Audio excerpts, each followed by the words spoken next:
penjelasan tentang nasaihud diniyah. Kata Imamul Haddad radhiyallahu anhu, tidaklah sampai, belum sampai kepada kami pada jumlah riwayatlah yang telah sampai kepada kami dari Rasulullah SAW. Apa yang belum sampai itu? Sesungguhnya Nabi SAW sholat fardu sendirian. Saya belum menemukan, kata Imamul Haddad, saya belum menemukan penjelasan keterangan bahwa Nabi sholat fardu sendirian, belum pernah, belum ketemu, can kapangi.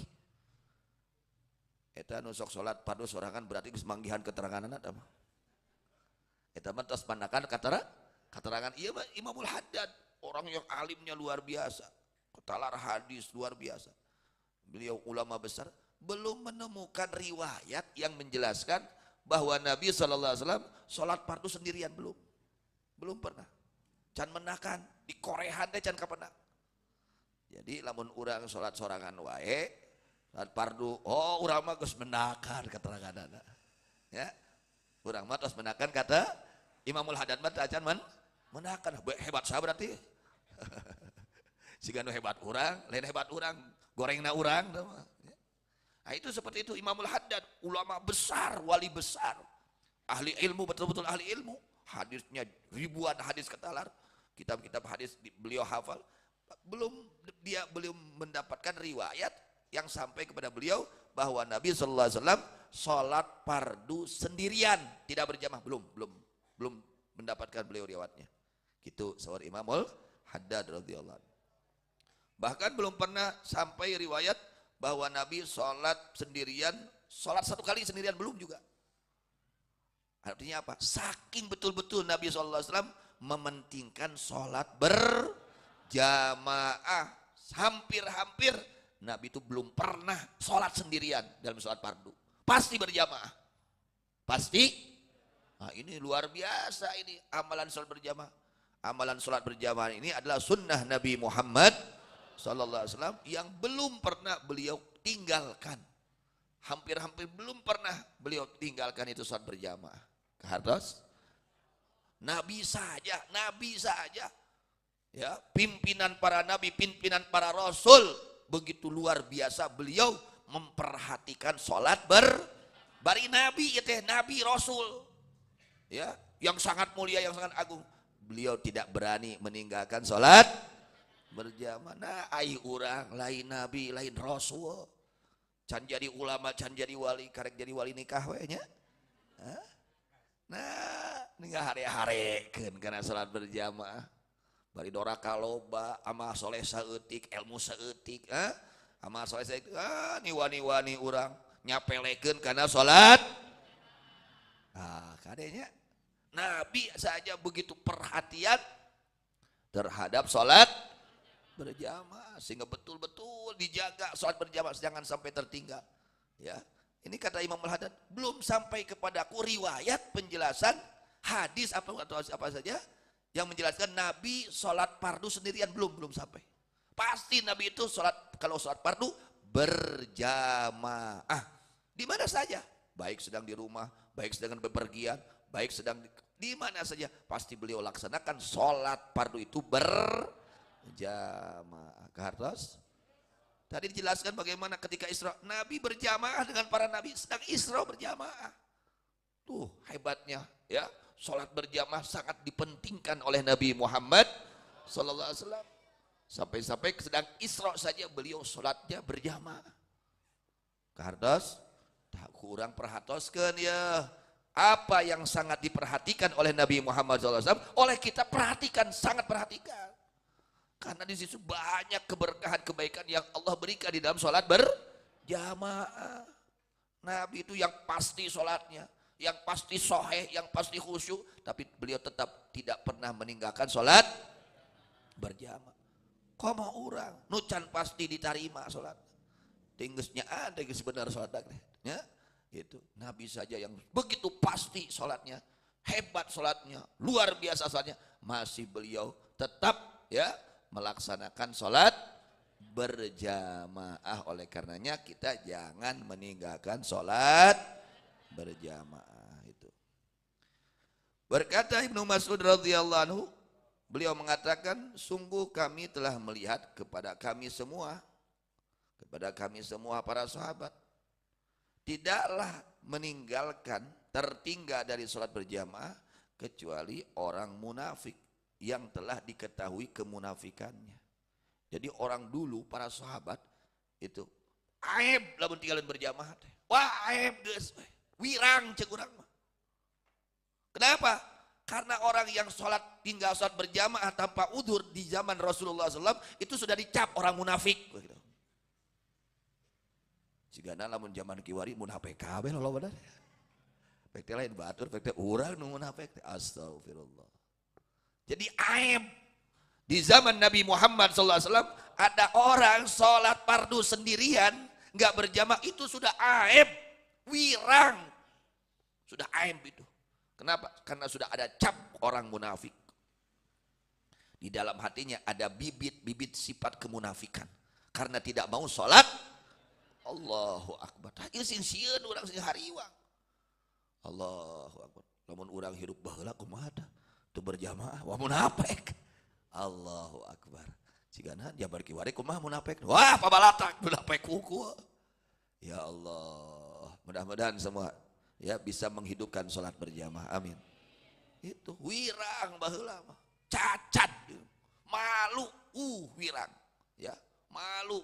Kalau ada orang meninggalkan sholat berjamaah, suatu kecacadan, suatu ya yang akan aib, menjadikan malu. Ya. Jadi tidaklah berani meninggalkan sholat berjamaah kecuali berarti ini orang-orang munafik. Ya, orang yang di dalam hatinya ada sifat munafik. Itu zaman Rasulullah SAW. Ngerti anak santri? Apalagi santri harus betul-betul jaga sholat 5 waktu berjamaah. Bahkan sampai-sampai ada seorang laki-laki yang sudah tua renta. Sudah tua. Beliau digeyeng ku dua orang, sebelah kanan sebelah kiri. Naon geyeng di Indonesia na? Dipapah ya, digandeng ya dengan dua laki udah tua renta, udah jalannya mungkin gak kuat kalau sendiri, harus ada yang menggandeng, digandeng dengan dua orang. Datang ke masjid ingin sholat tidak mau tertinggal sholat ya macan ge digandeng geus mau sholat berjamaah. Oh ngadaguan ke dipayang sih apa? Ngadaguan ke digotong ka basi kita? Geus dina naon? Geus dina eta pasaran kakara ka masjid gitu. Rek ngadaguan geus asup ka pasaran heula rek ka masjid teh. Tuh batur mah nya. Saking betul-betul mahabbah ya cinta kepada Nabi Muhammad sallallahu alaihi wasallam, tidak mau tertinggal dari sunnah Nabi Muhammad sallallahu alaihi wasallam sampai beliau sudah tua renta tapi memaksakan diri untuk hadir sholat berjamaah di masjid. Nah ini contoh untuk kita. Ya, kita ini masih muda, sehat walafiat, masih malas saja datang ke masjid ya berjamaah. Mudah-mudahan Allah berikan taufik hidayah kepada kita semua yang masih malas-malasan datang ke masjid untuk sholat berjamaah. Amin ya rabbal alamin. Ketika melaporkan Ibnu Ummi Maktum Al-A'ma, ada sahabat namanya Abdullah bin Ummi Maktum, sahabat yang sangat berani.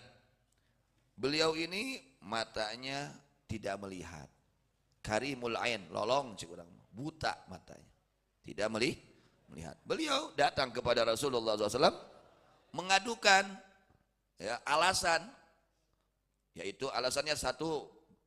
Beliau itu ya Rasulullah, saya tidak ada yang nuntun untuk datang ke masjid. Ya wajar atuh, nolong ke masjid kita kumaha atuh nuntun.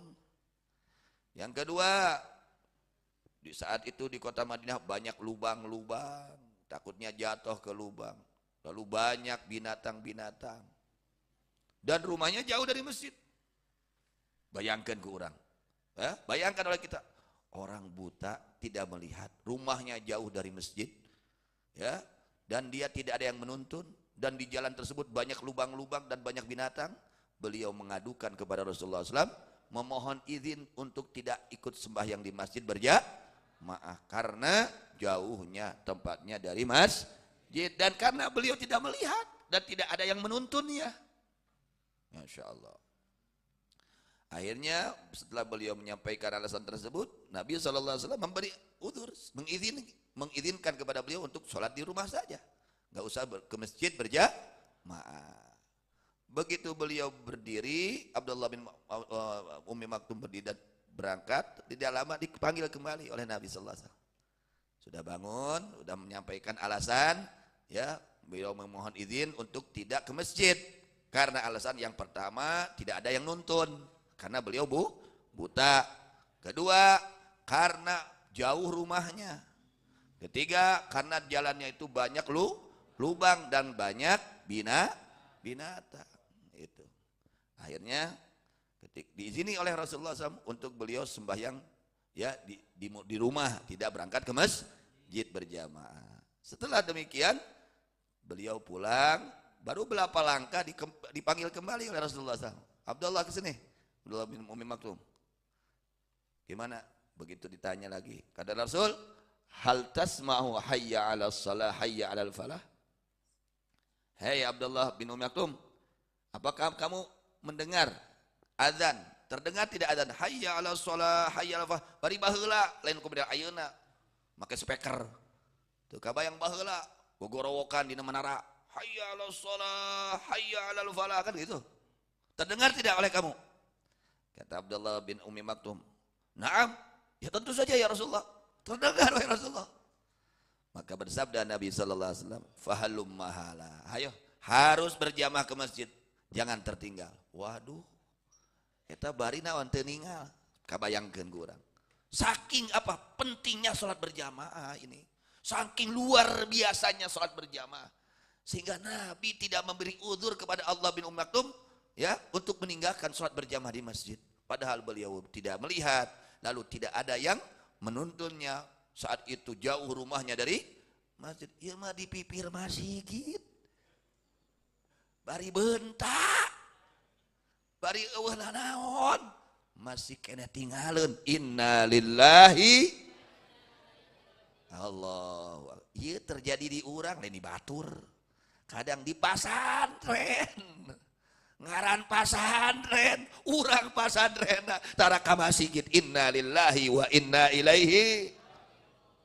Bagaimana Nabi Muhammad SAW mendidik sahabat-sahabat beliau, ya, mendidik murid-murid beliau, santri-santri beliau. Padahal beliau Sayyidina Abdullah bin Ummi Maktum tidak melihat matanya, tidak ada yang menuntun, jauh rumahnya dari masjid dan banyak apa? Lubang-lubang, banyak binatang-binatang.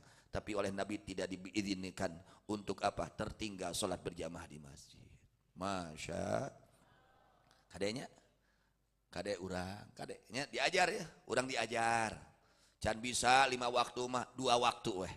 Isya jeung subuh tong tinggalin berjamaah. Andai kata belum bisa, saya belum bisa kalau 5 waktu karena saya alasan deh, alasan untuk ke hati teh ya.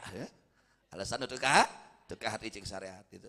Maka usahakan 2 ini jangan tertinggal. Apa? Isya dan subuh. Isya dan subuh jangan tertinggal sholat berjamaah, terutama di masjid. Kalau tidak ada kira-kira aya udur naon urang. Tunduh atuh lain udur tunduh mah. Da tukang hees. Kudu aja tara hees gitu, baca Quran we gitu. Salat we gitu, ieu mah tukang hees. Hees lah udur naon tukang hees. Paksakan. Nah ini saking pentingnya. Kenapa Nabi begitu mementingkan sholat berjamaah? Pasti ada rahasia di dalam sholat berjamaah. Pasti ada sesuatu yang sangat bernilai untuk kita umat beliau agar kita mendapatkan keberuntungan dari Allah. Sampai-sampai Nabi tidak mengizinkan Abdullah bin Ummi Maktum untuk tertinggal dari sholat berjamaah di masjid. Kahata sadayana. Nanti santri-santri ngerti? Itu ya.